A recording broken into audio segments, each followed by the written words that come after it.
আল্লাহ রসুল সাল্লাল্লাহু আলাইহি সাল্লাম বলেন, খাঁটি মুসলমান ওই ব্যক্তি যাহার হাত এবং মুখ দ্বারা, জবান দ্বারা অপর মুসলমান নিরাপদ থাকে। এটা হচ্ছে হাদিসের সরল অনুবাদ।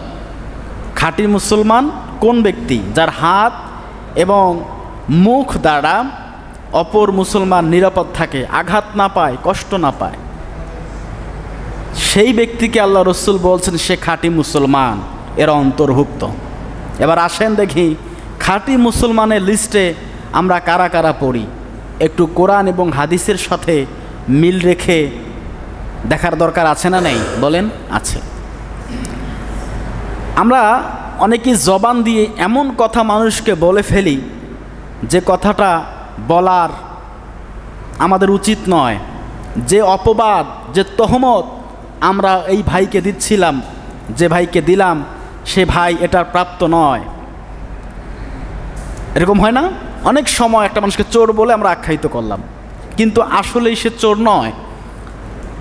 হঠাৎ করে মুখ ফসকে একটা কথা তাকে বলে ফেললাম, আসলে সেই কথা বলার যোগ্যতা আমার নেই এবং সে তহমত তাকে দেওয়া ঠিক হয়নি।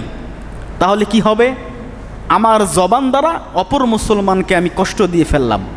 তাহলে আমি খাঁটি মুসলমান হতে পারবো? বলেন, খাঁটি মুসলমান না হলে তো আমাদের সমস্যা। একজন আল্লাহ রসুলের সাহাবী একজন ব্যক্তিকে হঠাৎ করে সে কাফির বলে ফতোয়া দিয়েছে যে তুমি কাফির। আল্লাহ রসুলের কানে খবর চলে আসলো। আল্লাহ রসুলকে সাহাবীরা জিজ্ঞেস করলো, ইয়া রসুল আল্লাহ, ইয়া হাবিব আল্লাহ, অমুক নামের ব্যক্তি, অমুক নামের সাহাবী অমুক একজন ব্যক্তিকে কাফির বলে আখ্যায়িত করেছে, আপনার মতামত কি? আল্লাহ রসুল বলছে, খোঁজ নিয়ে দেখো সে সত্যি কাফির কিনা।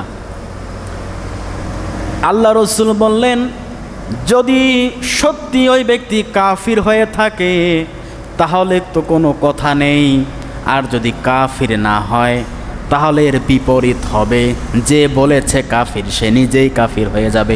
বলি নাউজুবিল্লাহ। কথার ওজন টের পাচ্ছেন আপনারা? বুঝতে পারেন?